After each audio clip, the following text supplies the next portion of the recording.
lo and behold, who has the wisdom, were able to do exactly what the dream means.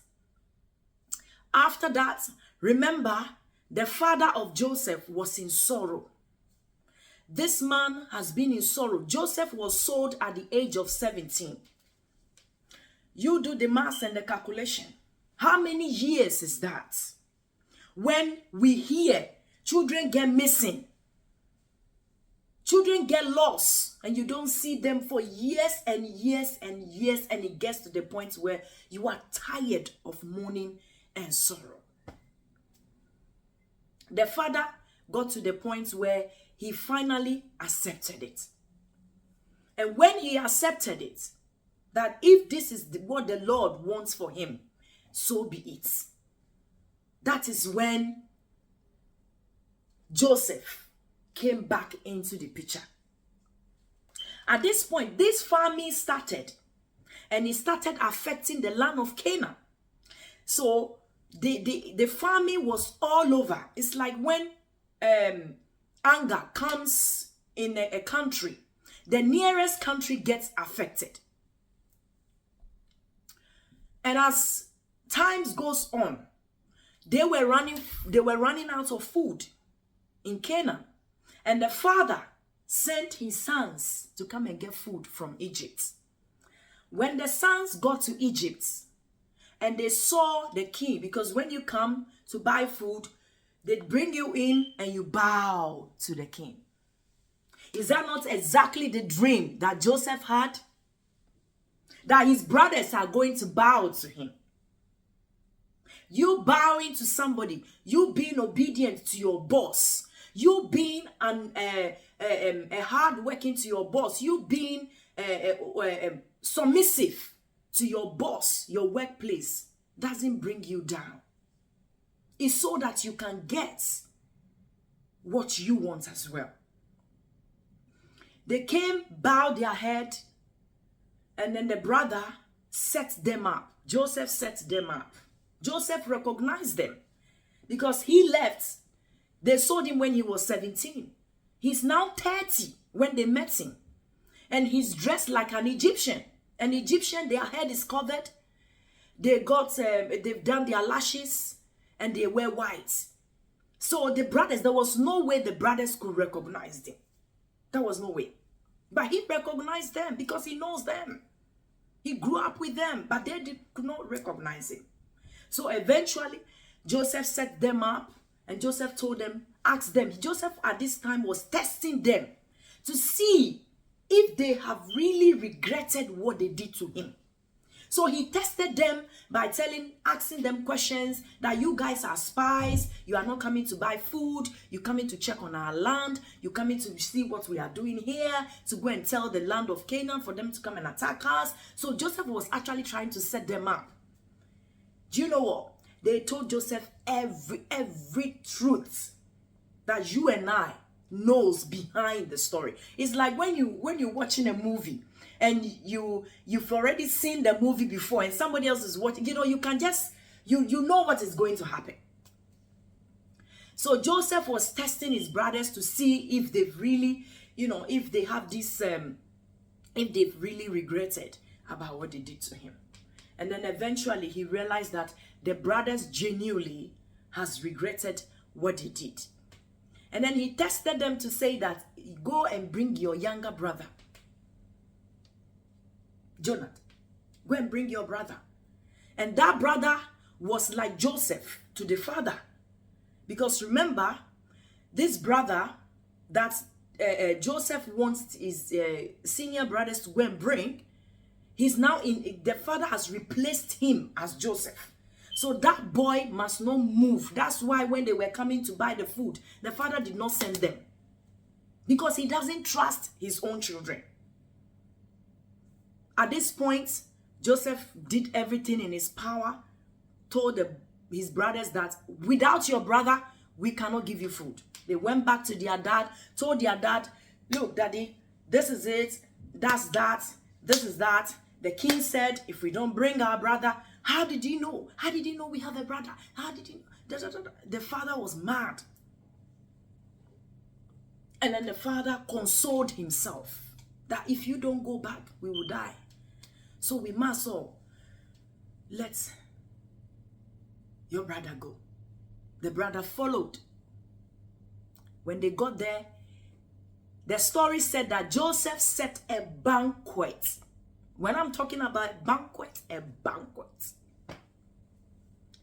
Set them a banquet. They sat down. The best plates, the best food, the best wine. They had it all that day. After they ate and drink and what's not, Joseph now gave them, instructed for the food they wanted to be tripled. And then after all that, what Joseph's cup, because he's a king, his cup, he used silver cup. So the silver cup that he used, he got one of his men to put it in his younger brother sack, because he's setting them up. And then Joseph told them to go. On their way going, the story say that Joseph got his men to chase after his brothers and said, why have you done this to our king? After all that our king has done to you, you've stolen his cup. One of his brothers, these boys are radicals. If you know the story, you know what I'm talking about. They are not people you can mess about. They can say all kinds and they can do all kinds, which I'll talk about it another time. These men are something else, I'm telling you. They did all kinds of things before Joseph was even born. Eventually, they came, searched through, and then one of the brothers said, well, if you find the king's cup in any of our sack, that brother will stay with you or die. Wow. Lo and behold, the men were busy digging and digging here, and then they found the cup in Jonathan's sack. Oh my goodness, that will not happen. And already one of the brothers have vowed to the father that, look, when we go, I will make sure our brother will come back with us. If anything at all, I would rather sacrifice my life to be a slave for the Egypt king than our brother staying, because I know if this boy does not come with you, it does not come with us, it will send you to your early grave. We know that. So the promise. So now they are thinking, how the hell are we going to do this? How the hell are we going to do this? So Joseph asked his men to bring the brothers back to the palace.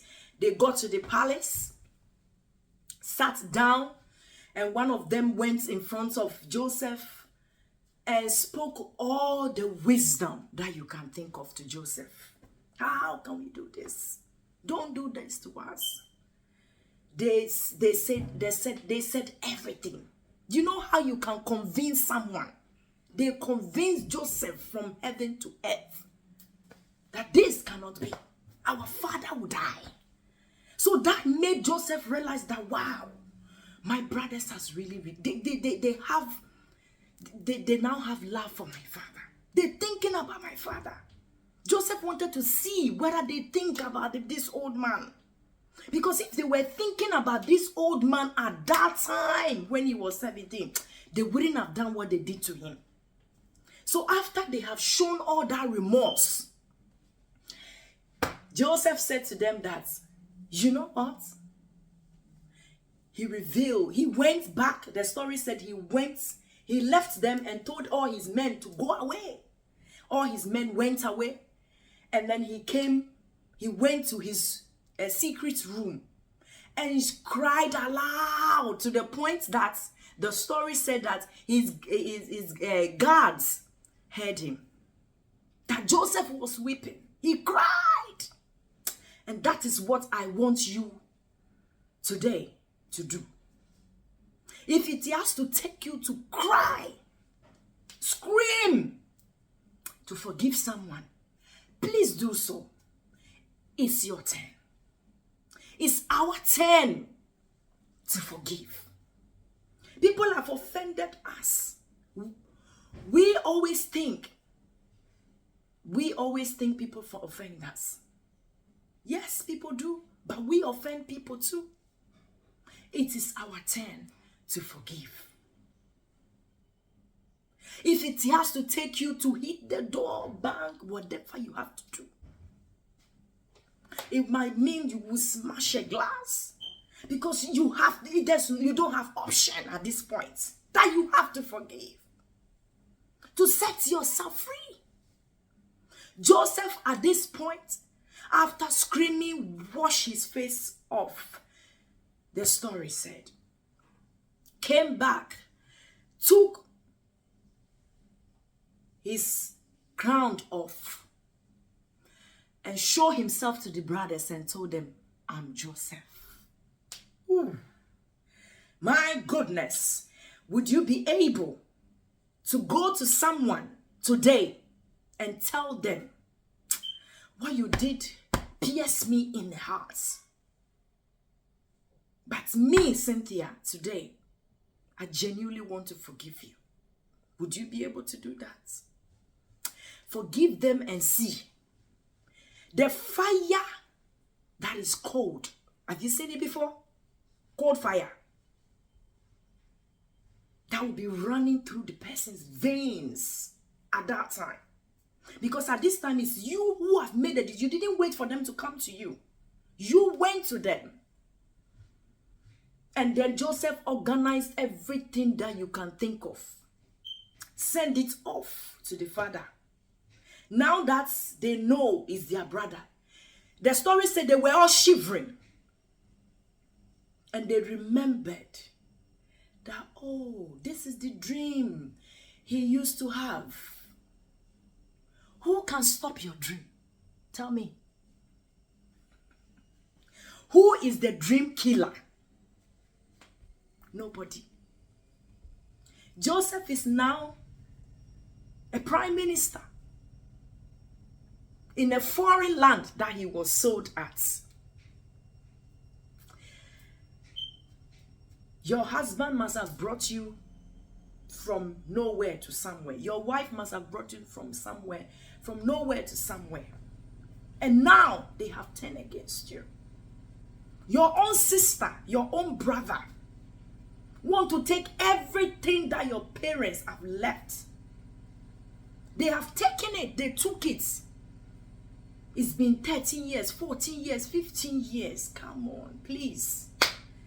Let's go back. Let them take it. They've taken it already. It's gone 15 years. And you know what? When that happened, when they took it, God opened another way.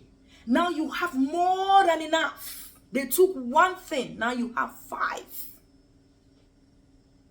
You must have gone through a nasty divorce. That, in fact, because of that, you don't even want your children to see that man. Hey, listen to me. I am a living testimony to that myself. That thing that happened at that time was your stepping stone to where you are today. Let it go. Your work colleague that snatched your job from you, it's been 12 years, 15 years. You see them on the road, you still don't want to talk to them. What's the point? Somebody you have helped so much, you picked from the streets. Oh my goodness. You picked them up from the streets. Gave them a home, gave them a job, gave them everything. They came and snatched your husband. Oh God. They came and they took everything that belongs to you. My goodness. They have destroyed everything you have worked for. But since they left, it's been 10 years now. It's been 15 years now. When they come, forgive them before they come. And if you have opportunity, you go to them. You will see how your hearts will be at peace. When Joseph's brothers realized that their father is now dead, Joseph is going to kill them, because they realized that because Joseph sent for his father is now living in the best place in Egypt. And when the dad passed away, the brothers were scared that Joseph might kill them. And then they came tumbling, talking to Joseph, please, we know what we did was wrong. How many years was that now? How many years? 22 years. Because the guilt, you see, when somebody does something to you, it doesn't matter how long it takes. If they deliberately did what they did, that guilt will be following them unless they don't have conscience. And if it is us or you that did whatever you did to somebody, it is about time you look for the person to go and say sorry. The brothers went with their kneel down, begging Joseph, please, we know what we did was so terrible. We shouldn't have done that. We put our father in so much. Joseph did not even let them finish. He said, get up. He hugged all of them with tears. It's so emotional when somebody wants to just, oh God, is there a list we can list here? Put your comments. If you know anybody, if there is a story you want to share, if a story you want me to come and talk about, please put your comments. I just don't want to talk so much about story. I want to talk about us. When the brothers were on their knees, Joseph begged them to get up and told them that, look, this is in Genesis chapter 50 now. The whole story started from chapter 38 all the way to 50. That tells you how many years is that. Joseph said to his brothers, what you meant for evil. Ooh, you know what I'm coming to say. What you meant for evil, God has turned it around for my good. If you did not sow me to this Egyptian, I wouldn't have been here to save the whole life of not now just the Egyptians I'm saving, but I'm saving my own family. Because when the father left Canaan and he was coming, he came with a number of 72 people. All that life were spared because of Joseph. Whatever that somebody did to you has opened a door, a divine door, that today when you look back, you said, wow, I'm glad I went through what I went through. People, I love the Bible to the core. You know why? Because the Bible is so real. It's so real, like a real life talk. I'm telling you, if you look at it, the history, everything is what you and I is going through. It's a manual of life. No wonder David said, I thank God for afflicting me, because that has made me to learn the statutes of God. You see, sometimes situation push us to pray. Am I right? If I'm wrong, put it in the comments. Situations can make you start going on your knees. Situations will come and it will change your lifestyle. Where you are today, if somebody has done something to you, forgive them and be ready to call them. Let them know you forgive them. It's a brand new year. God bless you.